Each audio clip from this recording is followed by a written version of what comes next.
Um, you were talking about The Fugitive, and you got throat cancer before that was over.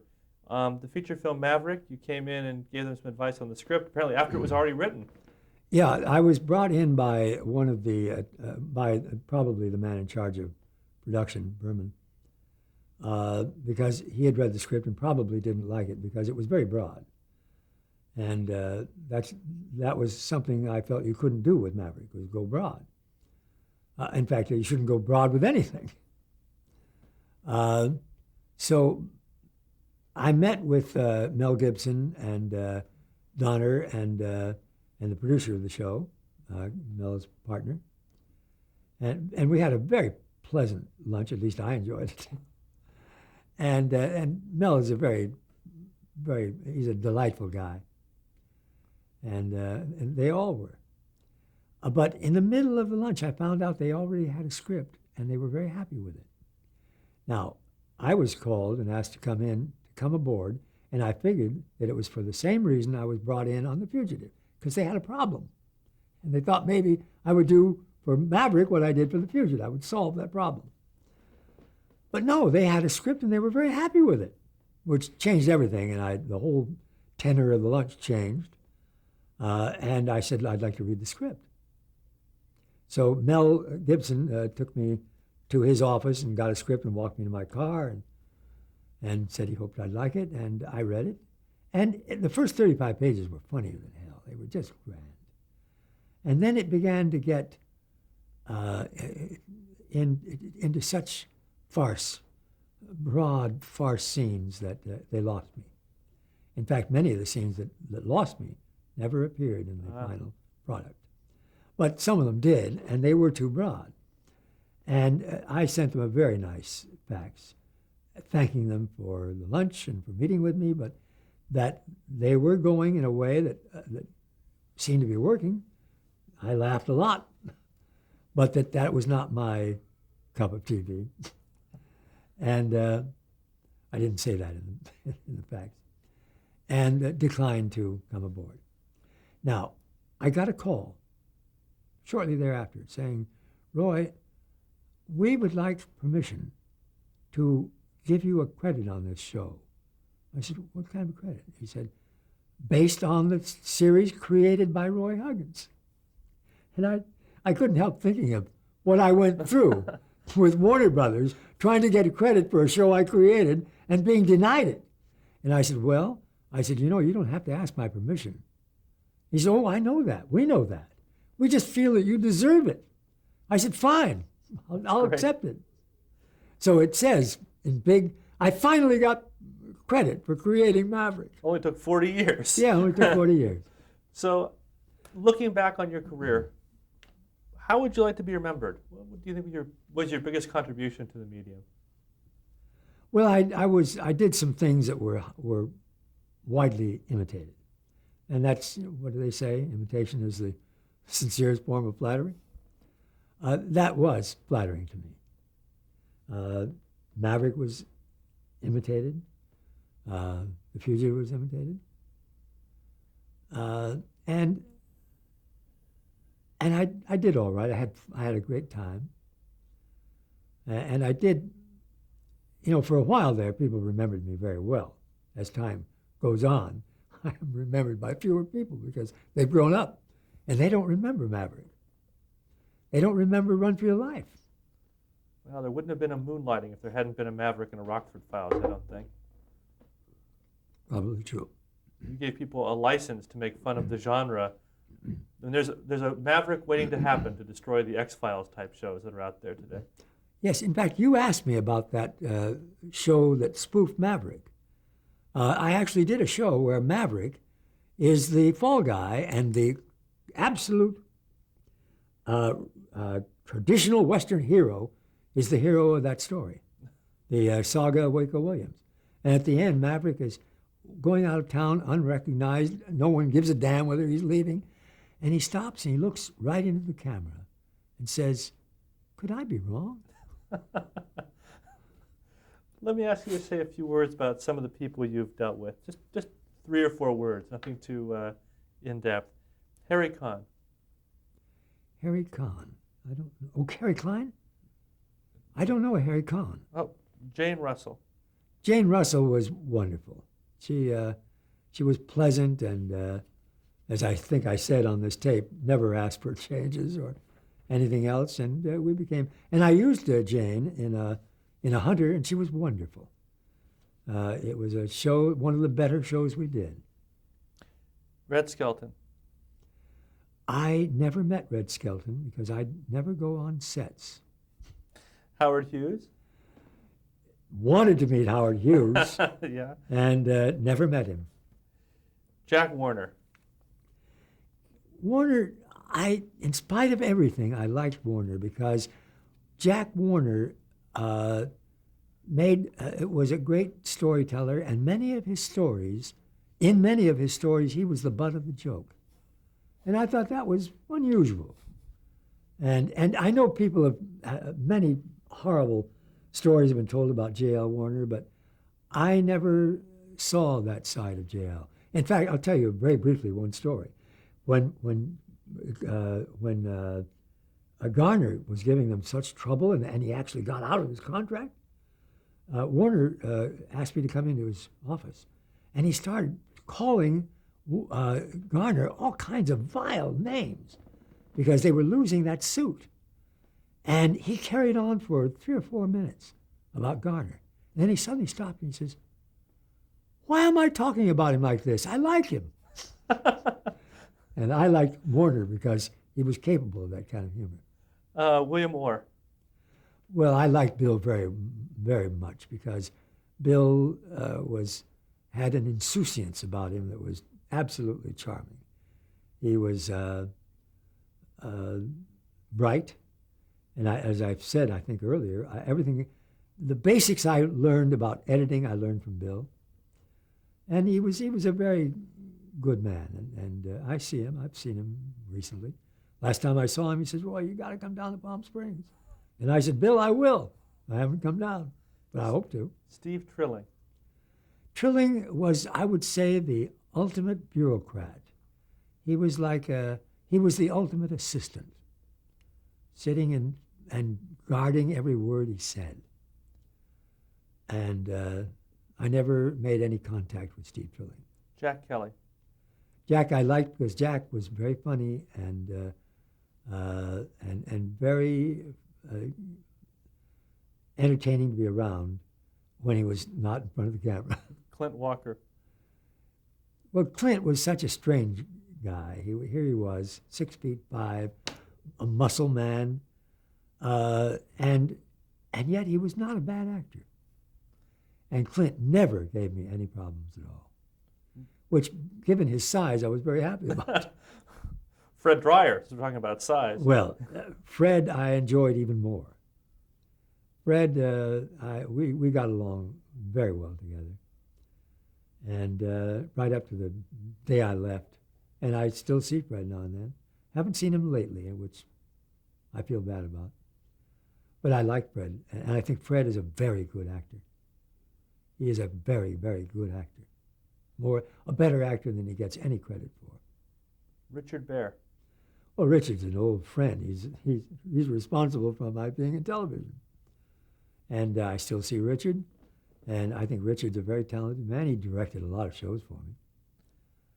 And he's a good friend. Ephraim Zimbalist Jr. Ephraim, I always liked. Haven't seen much of Ephraim. I have not had a continued friendship with Ephraim, but I could have. Marion Hargrove.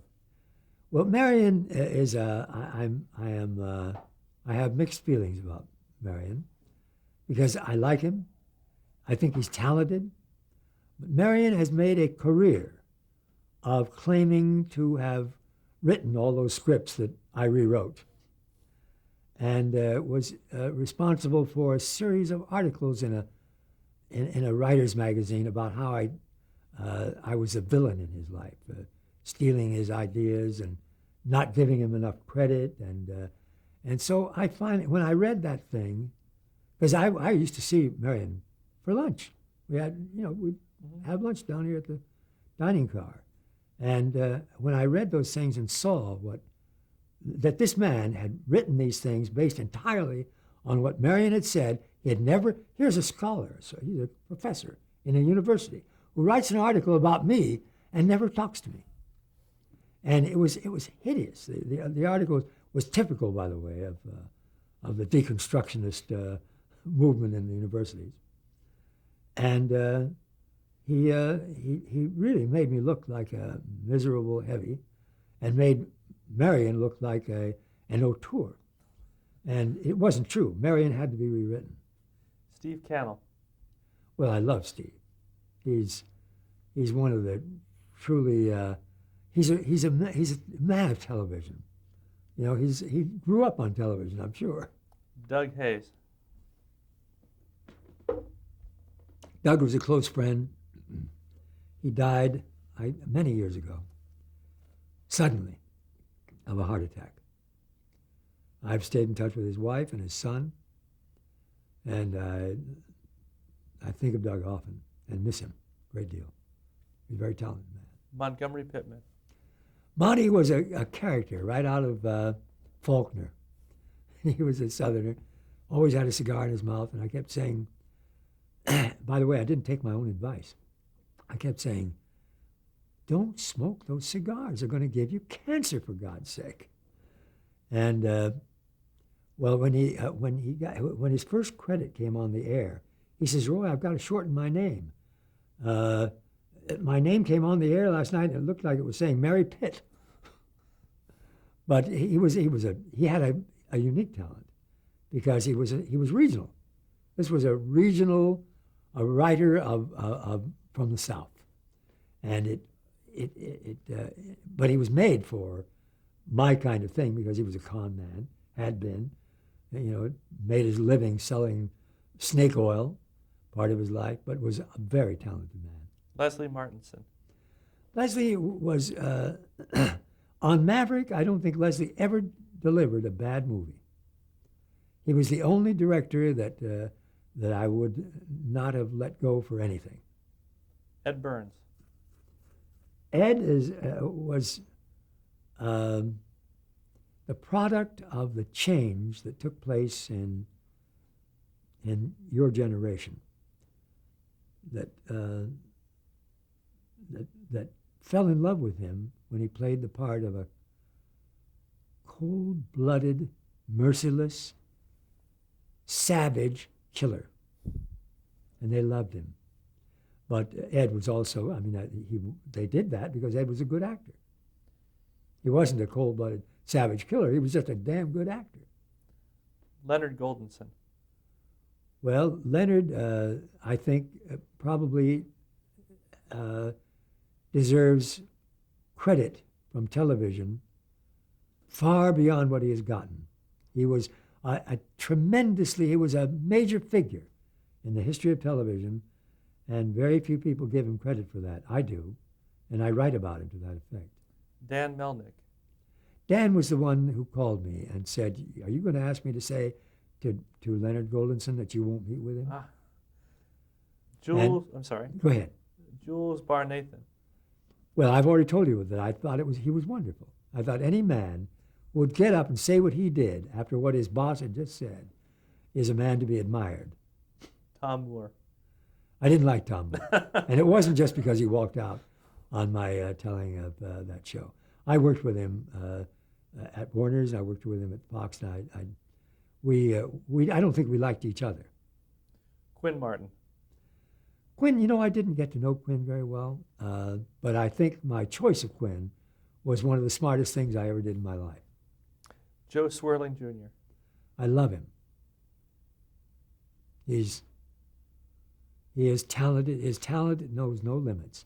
He can write. When I had needed someone to write in a hurry and I couldn't do it, I'd give it to Joe, and he would do it, and he would do it well. I needed a director in a hurry one day, and he never directed. I said, Joe, go direct the picture. He did it well.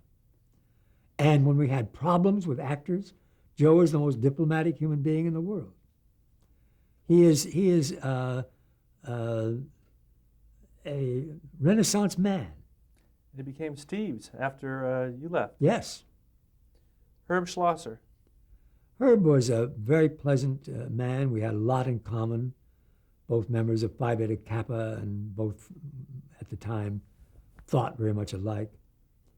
And I liked him. I thought he was unusual. He was quite different from other heads of programming, and he brought a different sensibility to that job, which I thought television needed. Juanita Bartlett. Well, as I've already said the most important thing about Anita that I can say, aside from the fact that I like her very much. She's just simply she had never been a writer. She had written one script when I hired her. And she was the one writer who would actually change the structure of a story I would give her, and I'd read it and say, my God, this is better. Mita Rosenberg. Mita, I probably I really am not a good judge of Mita because, after all, here she came onto this show, having been told that I said, yes, she can have the credit, but she's got to understand that she's not doing anything on the show. She's not executive producing it. And I didn't let her.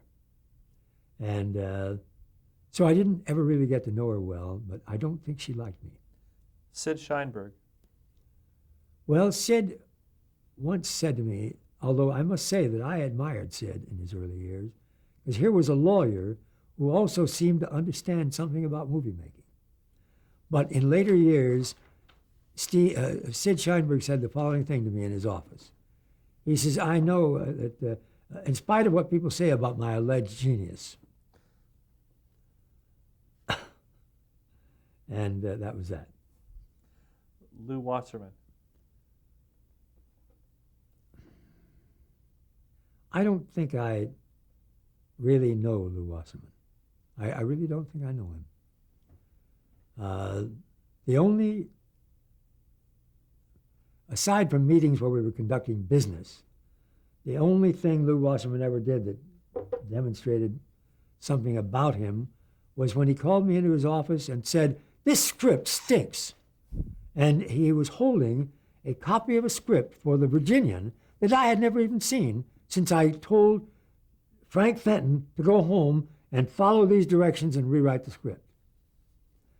And Wasserman had gotten the script before I did.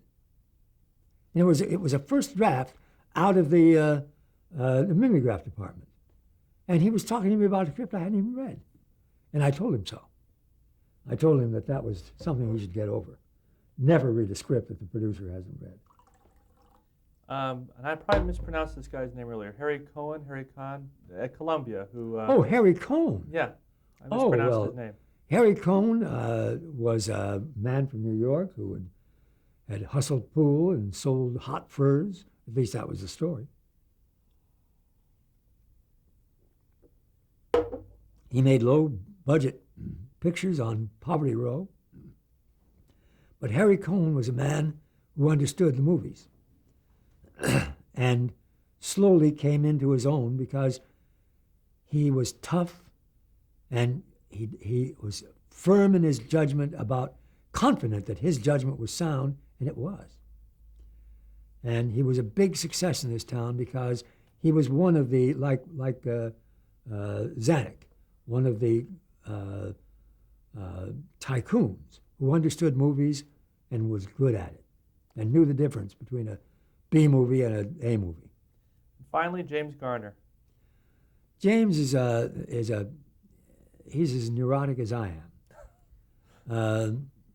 Jim loves television, he loves to work, and he loves to have all the people around him who are his friends.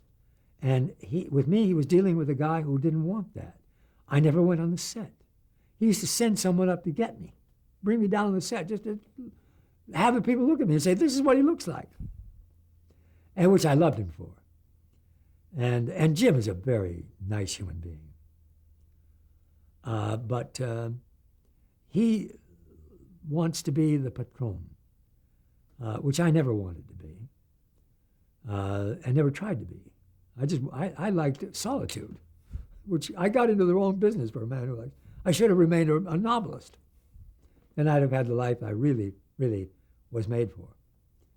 But I As I once said on 60 Minutes about Jim, we have a love-hate relationship. I love him and he hates me. Well, thank you so very much for taking so much time to talk with us. It's a pleasure.